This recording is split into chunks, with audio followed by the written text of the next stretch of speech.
लालू प्रसाद यादव भारत की राजनीति के एक ऐसे राजनेता जिनके खुशनुमा अंदाज को देखकर आज भी हमारी हंसी छूट जाती है। बिजली आई, बिजली मिली, बिजली।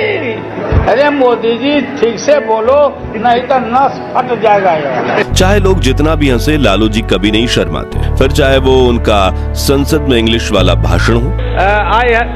लालू यादव है ये plantage fruit tree and every year it is duty of my to grow fruit. या फिर प्रधानमंत्री बनने की चाहत। हर के मन में इच्छा है, मायावती जी के मन में इच्छा है, सबकी मन में इच्छा है, और हमारे मन में भी प्राइम मिनिस्टर बनने की इच्छा है। लालू प्रसाद यादव अपनी हर बात मजाकिया अंदाज में रखते थे। वो कभी भैंस पर बैठ जाते थे तो कभी मीडिया के सामने आकर नीम का दातुन करते थे, वो भी बाथरूम में टूथपेस्ट से अपने दांत साफ करने के बाद, क्योंकि ये दातुन उनके दांतों से ज्यादा छवि के लिए फायदेमंद था।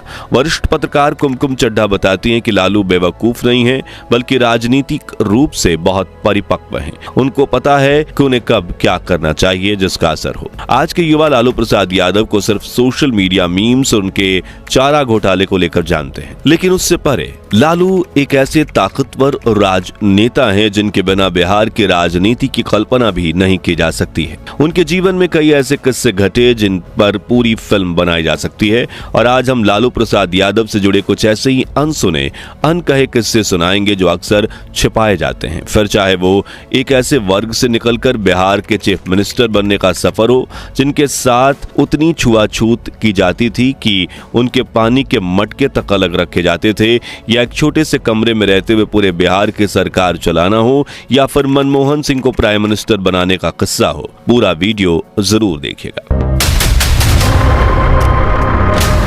दोस्तों, आजादी मिलने के अगले ही साल यानी 11 जून 1948 को गोपालगंज बिहार के फुलवरिया गांव में लालू प्रसाद यादव का जन्म होता है। उस वक्त वो अपने 6 भाई बहनों में सबसे छोटे थे। उनका रंग गोरा और शरीर गठीला था, इसलिए उनके पिता उन्हें लालू कहकर पुकारते थे। इस तरह उनका नाम ही लालू प्रसाद पड़ गया।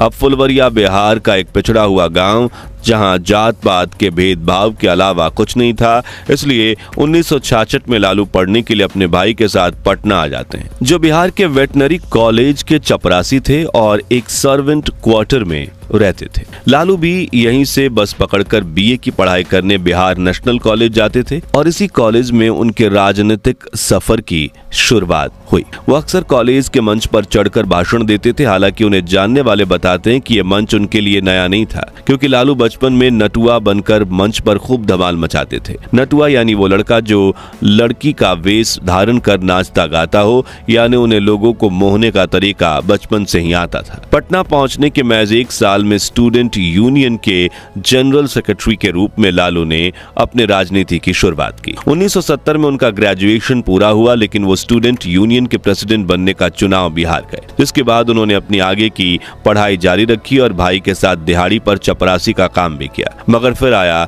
साल 1973, जब चुनाव जीतकर लालू पटना यूनिवर्सिटी के स्टूडेंट यूनियन के प्रेसिडेंट भी बन गए, और इस उभरते हुए युवा राजनेता पर नजर पड़ी जयप्रकाश नारायण की। कहा जाता है कि 1974 में बिहार मूवमेंट के दौरान जेपी को बचाने के चक्कर में लालू ने पुलिस से काफी मार खाई थी। इसके बाद वो बुरी तरह से जख्मी भी हो गए। जेपी समझ गए कि ये बिहार की राजनीति में एक उभरता हुआ तारा है। उन्होंने लालू को अपने साथ जुड़ने का मौका दिया, मगर फिर आया आपातकाल जिसमें सभी बड़े नेता गिरफ्तार हो गए, और बिहार की पुलिस इस छात्र नेता को भी गिरफ्तार करने के लिए ढूंढ रही थी। मगर कई महीनों तक पुलिस की नाक में दम करने के बाद जब लालू पकड़े गए तो वो पुलिस की जीप पर चढ़ गए और अपना कुर्ता फाड़कर जोर जोर से चिखने लगे। उनके बदन पर डंडों के निशान बने हुए थे। कहा जाता है कि वो लालू प्रसाद यादव के पॉलिटिकल करियर का टर्निंग पॉइंट था, क्योंकि इमरजेंसी हटने के बाद 1977 में जनता पार्टी ने उन्हें छपरा से टिकट दे दिया और भारी बहुमत से चुनाव जीतकर लालू प्रसाद यादव पार्लियामेंट में सबसे कम उम्र यानी मैजून 30 साल के एमपी बन गए। 1980 में जनता पार्टी की सरकार गिर गई और लालू भी चुनाव हार गए, मगर वो विधानसभा चुनाव जीतकर विधायक बन गए। इसी तरह अगले 10 सालों तक पार्टी में लालू का कद बढ़ता रहा। फिर आया साल 1990। बिहार की राजनीति राजनीति में एक भूचाल सा आया हुआ था। जनता दल के भीतर गहमागहमी तेज थी और मुख्यमंत्री पद के लिए कई दिग्गज कतार में थे। लेकिन तब वीपी सिंह की नजर एक ऐसे नेता पर पड़ी जो जनता के बीच जमीन से जुड़ा हुआ था, जिसकी छवि गरीबों के मसीहा की बन रही थी, और वो थे लालू प्रसाद यादव। जनता दल की बैठक को बुलाया गया और जिसमें 3 नाम सबसे आगे रहे, राम सुंदर दास, जगन्नाथ मिश्रा और लालू यादव। लेकिन लालू की भाषण देने की कला और जनता से कनेक्ट करने की क्षमता ऐसी थी, जब उन्होंने माइक संभाला तो पूरा हॉल तालियों से गूंज उठा। नतीजा ये हुआ कि 5 मार्च 1990 को लालू प्रसाद यादव बिहार के मुख्यमंत्री पद की शपथ लेते हैं। एक ऐसा नेता मुख्यमंत्री बनता है जिसकी जड़ें सीधे मिट्टी से जुड़ी थी, जो भैंस पालता था, जो कभी खुद चपरासी की नौकरी करता था। जब वही शख्स बिहार की कुर्सी पर बैठा, यहां मैं आपको एक दिलचस्प किस्सा सुनाता हूं। तो मुख्यमंत्री बनते ही लालू प्रसाद यादव बिना किसी राजनीतिक शोरगुल के, बिना किसी सिक्योरिटी का लाव लश्कर लिए सीधा अपने गांव फुलवरिया पहुंचे। ना कोई हेलीकॉप्टर, ना कोई लाल बत्ती, बस वही पुराना अंदाज, वही मिट्टी की खुशबू। और वहां जाकर वो सीधा एक भैंस पर बैठ गए और सवारी करते हुए अपने घर पहुंचे, जहां उनकी मां चूल्हे पर खाना बना रही थी। अब लालू उसके पिछड़े हुए वर्ग से थे, जिसे उस दौर में अछूत माना जाता था। उनके कुएं अलग होते थे, हैंडपंप अलग होते थे और समाज में सही दर्जा तक नहीं दिया जाता था। आज वही लालू अपनी मां को बताना चाहते थे कि मैं खुद को बड़ी जाति का बताने वाले उन्हीं लोगों का सरदार बन चुका हूं, यानी बिहार का मुख्यमंत्री बन चुका हूं, और वही लोग अब मेरे लिए काम करेंगे। लेकिन उनकी मां को यह तक मालूम नहीं था कि मुख्यमंत्री क्या होता है, इसलिए उन्होंने अपनी अम्मा से कहा, माँ मैं हथुआ का राजा बन चुका हूँ। दरअसल हथुआ उनके घर के पास की तहसील है और उनकी माँ के लिए बेटे का हथुआ का राजा बनना इस दुनिया की सबसे बड़ी उपलब्धि थी। तो जैसे ही लालू ने अपनी माँ से ये कहा, हथुआ का राजा बना हूँ, जो उनकी पोजीशन से काफी छोटा पद था, मगर फिर भी उनकी माँ की आंखें आंसुओं से भर आईं। और ये किस्सा जानकर आज भी हमारे रोंगटे खड़े हो जाते हैं। वरिष्ठ पत्रकार संकर्षण ठाकुर लिखते हैं, ये चौंका देने वाली बात है कि मुख्यमंत्री बन जाने के बाद भी वो अपने भाई के चपरासी वाले घर में रह रहे थे। हमने उनसे कहा कि इससे प्रशासनिक और सुरक्षा की दिक्कतें पैदा होंगी और वेटरनरी कॉलेज में रहने वालों की जिंदगी भी मुश्किल हो जाएगी। लेकिन हर बार वो यही जवाब देते थे, हम चीफ मिनिस्टर हैं, हम सब जानते हैं, जैसा हम कहते हैं वैसा कीजिए। और यही था लालू प्रसाद यादव की लोकप्रियता का सबसे बड़ा सीक्रेट, यानी आम जनता से कनेक्ट। वो अपने भाषण में हिंदी के साथ भोजपुरी भी बोल देते थे। फिर जो लोगों में उत्साह जगता था वो आप ही देखिए। हाँ, बोला कि हम स्मार्ट सिटी बनाएंगे। लालू को स्मार्ट सिटी नहीं चाहिए, स्मार्ट गांव चाहिए। लागल लागल झुलनिया में धक्का बोलम कलकत्ता। आज भले ही लालू प्रसाद यादव को चारा घोटाले और जेल जाने जैसे कई विवादों की वजह से जाना जाता है, लेकिन उस दौर में वो बिहार के गरीब और पिछड़ी जाति के लोगों के लिए एक मसीहा थे। संकर्षण ठाकुर यादव की जीवनी में लिखते हैं, वो पटना के फ्रेजर रोड चौराहे पर पहुंचकर हाथ में मेगाफोन लिए खुद ट्रैफिक नियंत्रित करने लगते थे।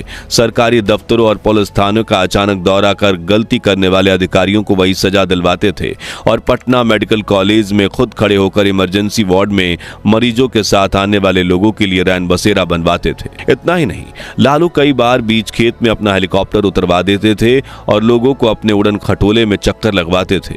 अपने मोटर के काफिले को अचानक सड़क के किनारे खड़ी कर वहां घूम रहे गरीब बच्चों को टॉफी बांटते थे और कभी कभी तो गांव के गरीब किसान के घर पहुंचकर खाना खाने की फरमाइश करते थे। वो उनके बच्चों के साथ गाना गाते थे और मर्दों से पूछते, खैनी है तुम्हारे पास। लालू ने पहली बार जूता तब पहना जब उन्होंने एनसीसी की सदस्यता ली। कई सालों तक जूता न पहनने की वजह से उनके पैरों की उंगलियों के बीच खासा गैप पैदा हो गया था। यहां तक कि उनके एक पांव के नाखून नहीं थे, जिसे वो अक्सर दिखाकर कहते थे कि एक गरीब का पांव है। कई सालों तक उन्होंने जूता नहीं पहना। एक बार एक बैल उनके पैरों पर चढ़ गया। वो अपनी गरीबी को अपनी आस्तीन पर रखकर चलते थे। वो आज भी पैरों में चप्पल पहनते हैं। जब उनसे इसका कारण पूछा जाता है तो वो कहते हैं, जूता लगाने से दोनों पांव में हीट पैदा होता है। चलिए अब सुनते हैं वो किस्सा जब आज भी भारतीय राजनीति के गलियारों में बैकडोर पॉलिटिक्स की सबसे दिलचस्प मिसाल माना जाता है। साल था 2004। लोकसभा चुनाव हो चुके थे और नतीजे सबको चौंकाने वाले थे। अटल बिहारी वाजपेयी की सरकार हार चुकी थी और सोनिया गांधी के नेतृत्व में यूपीए को बहुमत मिला था। लेकिन अब सवाल था, प्रधानमंत्री कौन बनेगा? देश भर में एक ही नाम गूंज रहा था, सोनिया गांधी। कांग्रेस कार्यकर्ताओं ने सोनिया नहीं तो कोई नहीं के नारे लगाने शुरू कर दिए थे, लेकिन दूसरी तरफ विरोधी खेमा पूरी ताकत से यह मुद्दा उठा रहा था कि एक विदेशी मूल की महिला भारत की प्रधानमंत्री कैसे बन सकती हैं। इस बहस ने ऐसा तुल पकड़ा कि सोनिया गांधी को मजबूरी में पीछे हटने का फैसला लेना पड़ा। पर अब सवाल यह था कि अगर सोनिया नहीं तो कौन? कोई नाम हवा में तैर रहे थे, प्रणब मुखर्जी, अर्जुन सिंह, शिवराज पाटिल, लेकिन तभी सोनिया गांधी ने डॉक्टर मनमोहन सिंह का नाम आगे बढ़ाया। लेकिन सोनिया के इस प्रस्ताव पर भी कुछ सहयोगी दल पूरी तरह से सहमत नहीं थे। यूपीए के भीतर समर्थन जुटाना आसान नहीं था। जब यहां एंट्री हुई लालू प्रसाद यादव की, उस वक्त लालू रेल मंत्री बनने की तैयारी में थे, राष्ट्रीय जनता दल के प्रमुख भी थे, उनका यूपीए में जबरदस्त दबदबा था। कहा जाता है कि जब सोनिया ने मनमोहन सिंह का नाम सुझाया तो उन्होंने सीधे लालू से बात की। लालू मुस्कुराते हुए बोले, मनमोहनवा ठीक है, वो ठीक आदमी है, पढ़ल लिखल, सीधा साधा है, काम करेगा। और जैसे ही लालू ने हरी झंडी दी, बाकी दलों का समर्थन भी जुट गया।